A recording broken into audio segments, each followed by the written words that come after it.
shine. She's a part of the assembly line. She's making history, working for victory. Rosie, the riveter, keeps a sharp lookout for sabotage. Sitting up there on the fuselage, that little frail can do more than... For this conversion, the water tank needs to be cut in half, and each half must be shortened by 1.5 millimeters.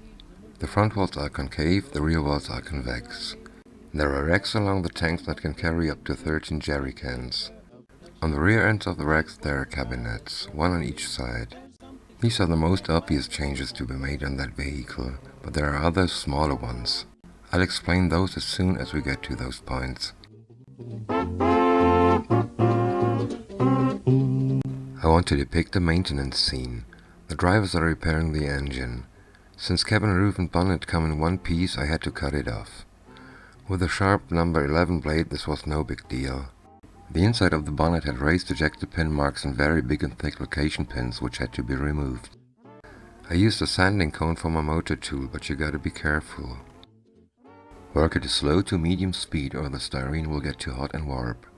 Last step was a good pass with steel wool. The surface is smooth as silk now. On the inside of the bonnets there are 4 reinforcement brackets. I made them from the strong aluminum foil from a tea light.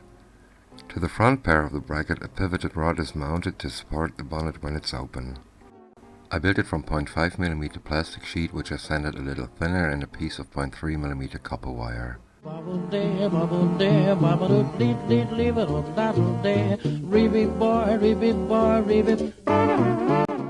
The water tank comes in 2 lengthwise halves.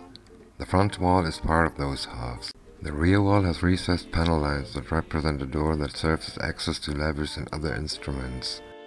I cut off the lower portion of that wall and sanded it to match the oval shape of the upper edge. I flipped it over and used the plain side.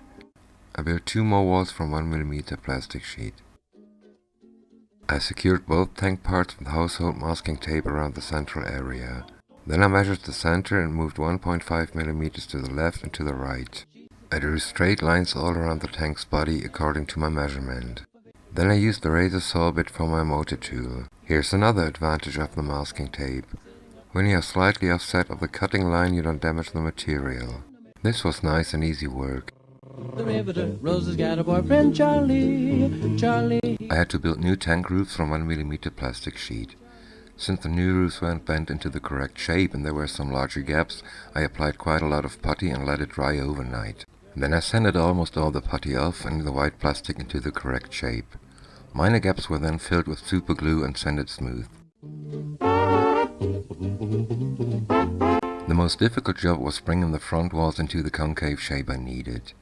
I used a milling cutter and the cone sanding bit of my motor tool to begin with. After that I used sanding paper and degrading gauges and steel wool. Here you can see the result. The front walls are concave and the rear walls are convex now.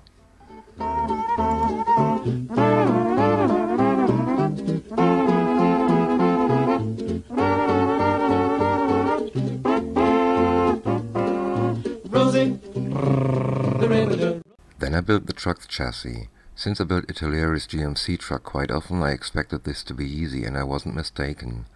All parts fell into place and the alignment was absolutely fine without any additional work. Then I did some dry fitting with the tanks. Experts will already have noticed that there's something wrong with the rear end.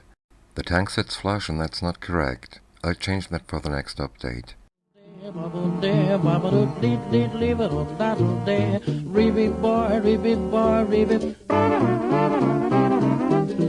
Along with the tank roofs I had to build new manholes.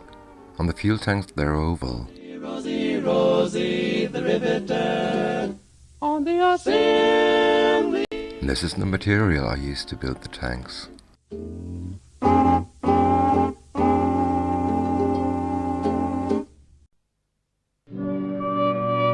As you can see on the original picture, there are rails on top of the tanks.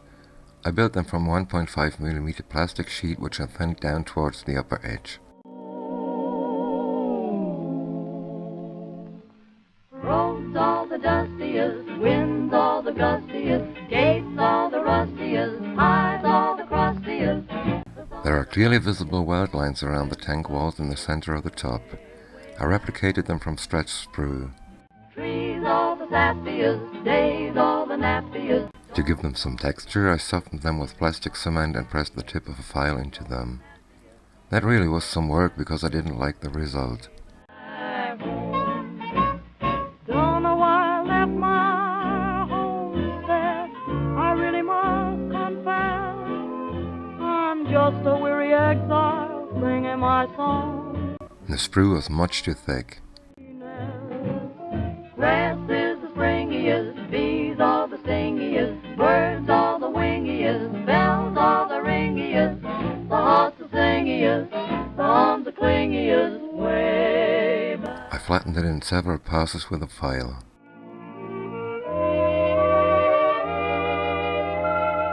I wrote a little song, Then I used a small sanding bit and a polishing wheel to finish it. little song about a place I never should have roamed from.